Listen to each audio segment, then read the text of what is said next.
Halo, assalamualaikum warahmatullahi wabarakatuh. Kembali lagi bersama Sigit Laksamana Rusyadi.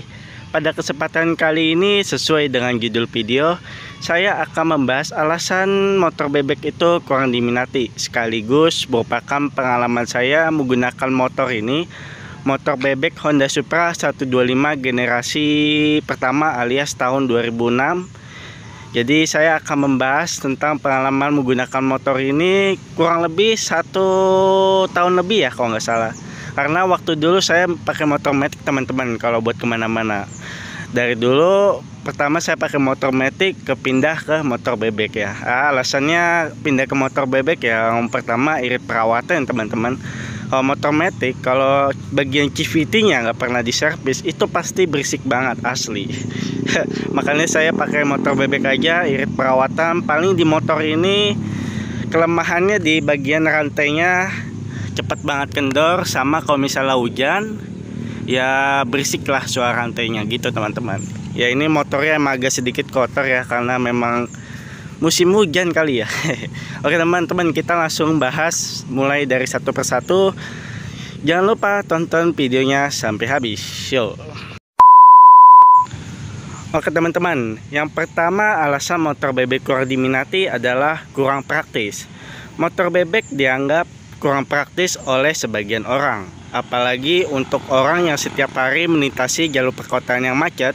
Kebanyakan memilih beralih ke jenis motor matic. Motor matic dianggap lebih praktis karena penggunanya tidak dituntut untuk melakukan perpindahan gigi selama berkendara teman-teman. Jadi tinggal tarik gas sama rem saja, simpel dan praktis. Ya motor bebek itu memang ciri khasnya ya memang agak sedikit lama, alias torsinya nggak seinstan motor matic. Contoh ini motor Honda Supra 125 generasi pertama. cc-nya 125 cc. Coba teman-teman bandingkan sama Vario 125. Mungkin tarikannya lebih instan motor matic ya teman-teman dibandingkan motor ini, karena motor ini memang ngejarnya ya irit sih. Ciri khas motor Honda irit. Sama ciri khas motor bebek Honda itu atau lainnya itu ciri khas tarikan bawahnya agak berat teman-teman, beda sama matic. Kalau matic mungkin pas putaran awalnya gas itu agak berat, cuman pas sudah jalan ya kencang gitu teman-teman. Ya kurang lebih seperti itu sih. Ya, alasan pertama yaitu adalah kurang praktis. Yang kedua, desainnya monoton teman-teman. Desain monoton, desain motor bebek yang monoton menjadi salah satu pemicu sepinya peminat jenis motor ini.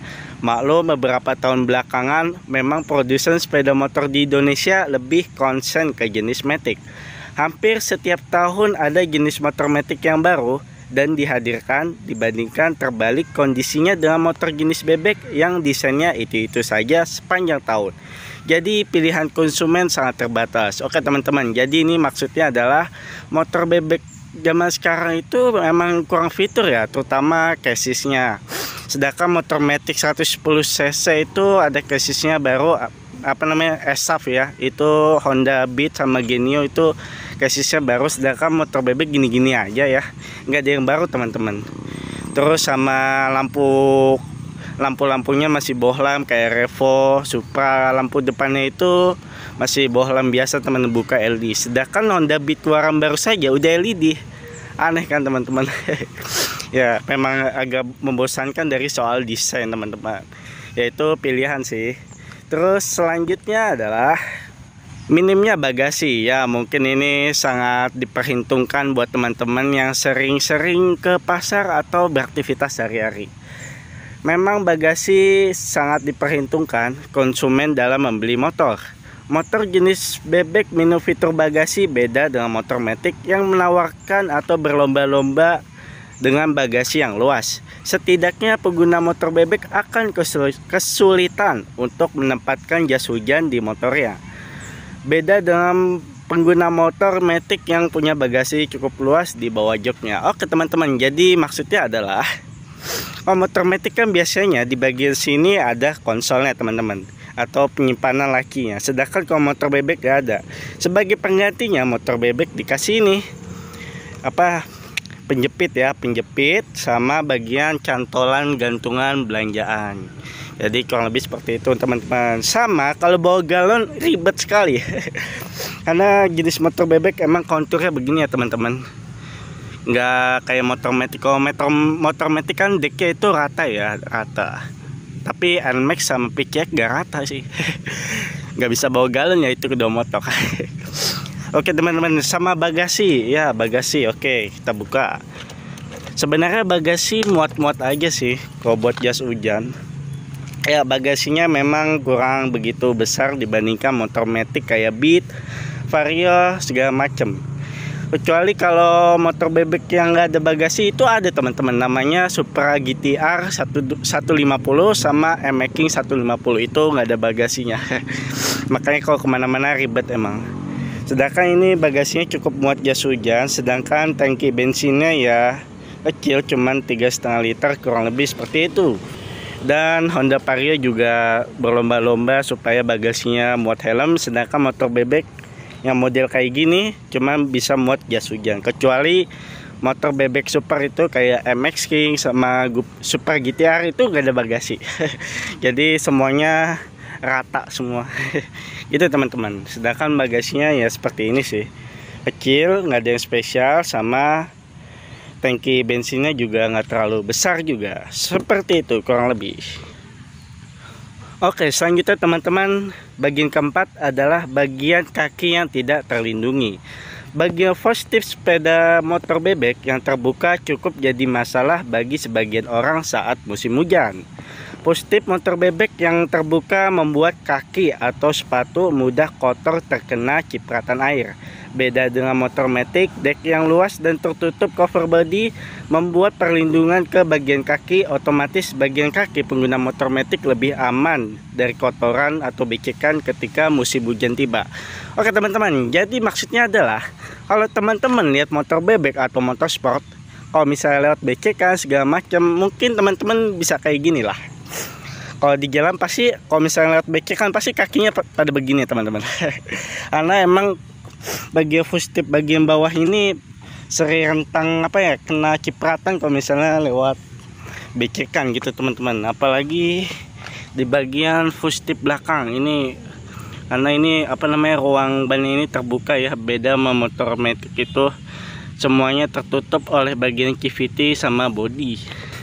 Jadi gini teman-teman, kalau misalnya logika, kalau misalnya motor ini dibelokkan, ini kan spakbornya emang agak cukup panjang ya untuk motor bebek.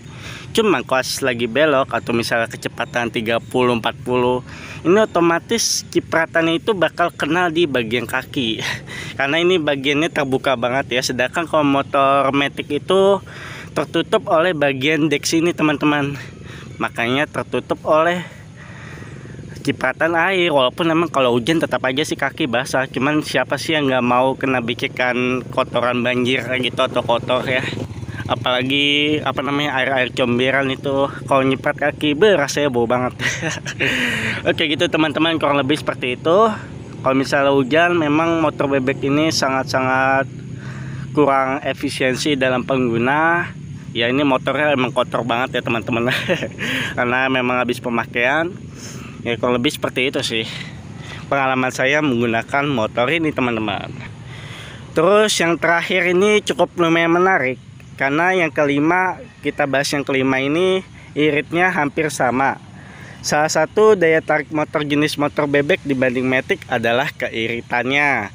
Namun seiring perkembangan teknologi, konsumsi bahan bakar minyak, motor matic sudah hampir sama dengan motor bebek.